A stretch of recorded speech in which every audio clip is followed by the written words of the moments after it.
We are here with Professor E. Balagutswamy, former Vice Chancellor of Anna University, to discuss about NEP 2020.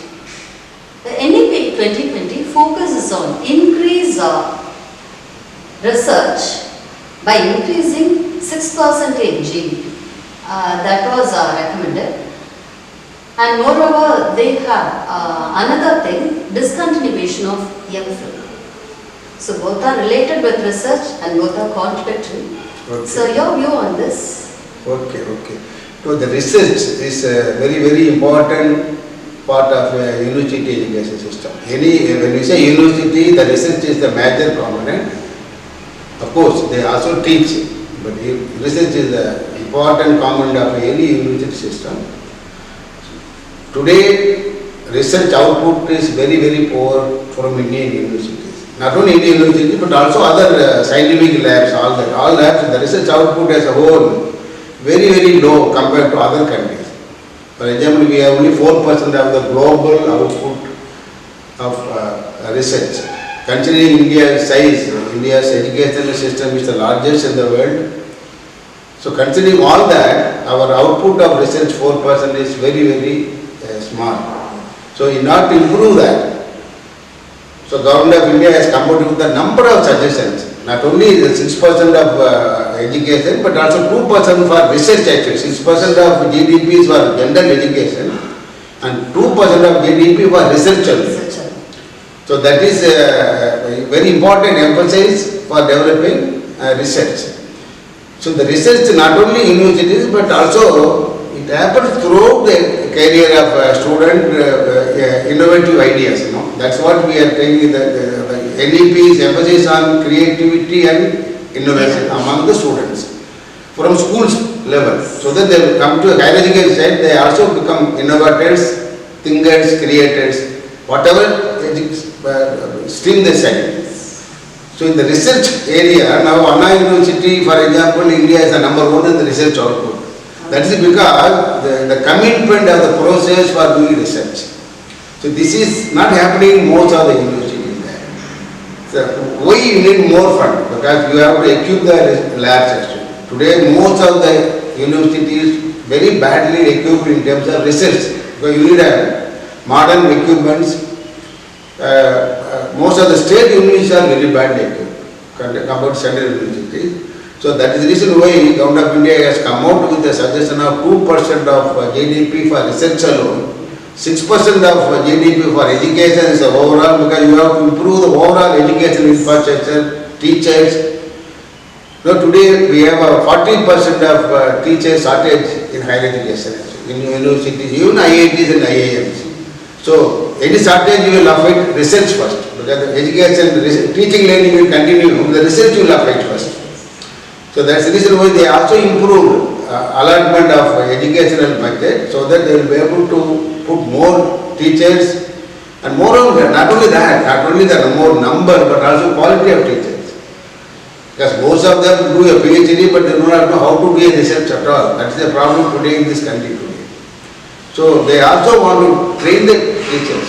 The development of faculty in higher education is a very important component. Not only to teach new subjects, but also how to do research and how to improve the teaching learning process, research methodology, things like that. A lot of training are going to give there.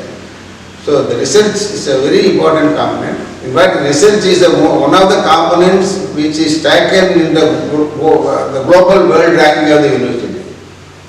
Today we don't find any of our universities in the global ranking. One of the major reasons is the low research.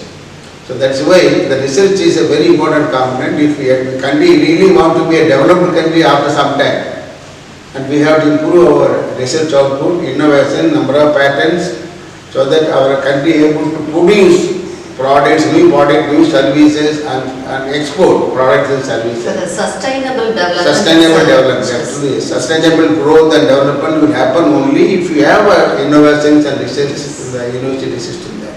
So that's why the new education policy emphasizes 6%, but 6% is not a new idea.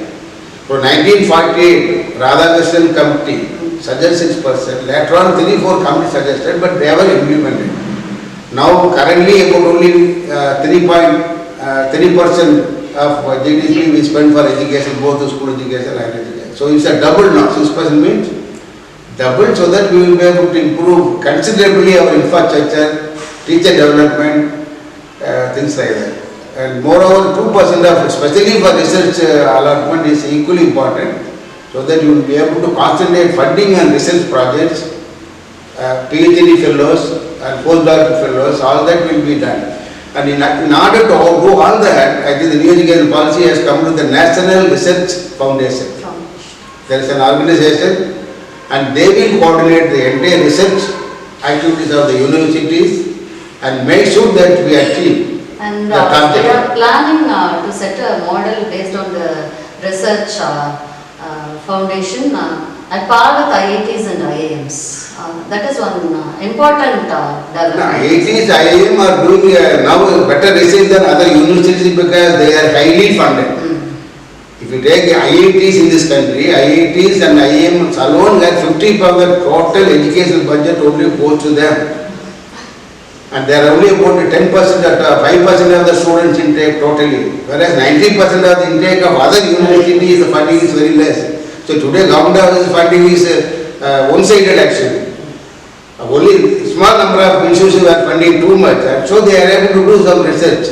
But still this IIT products and IIM products are not available for India now.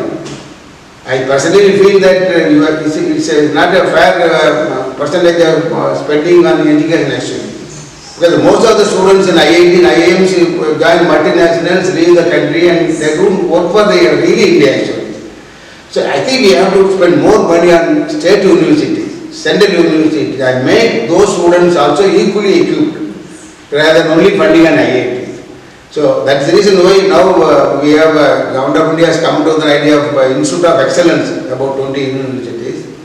So there are a lot of initiatives, the new education policy to improve research. So then what is your view on the discontinuation of MPhil? Is it discontinuation of MPhil? MPhil, okay. MPhil is supposed to be a pre-PhD degree actually.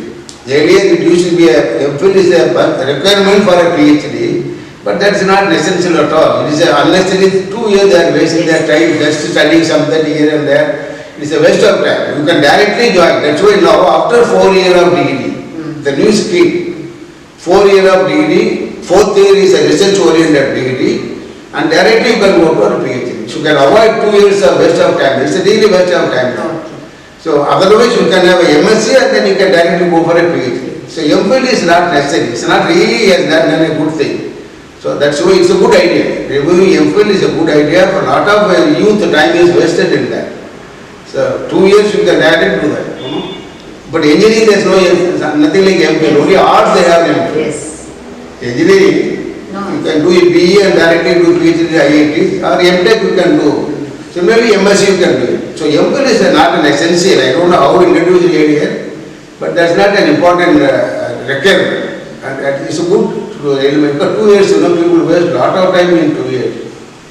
So that's a good idea there. And there is not much research happens in MPhil. Yes, sir. So that's why they removed it. It's a good idea. Thank you so much, sir. So you have well explained about the importance of research in this session. Thank you so much. Thank you.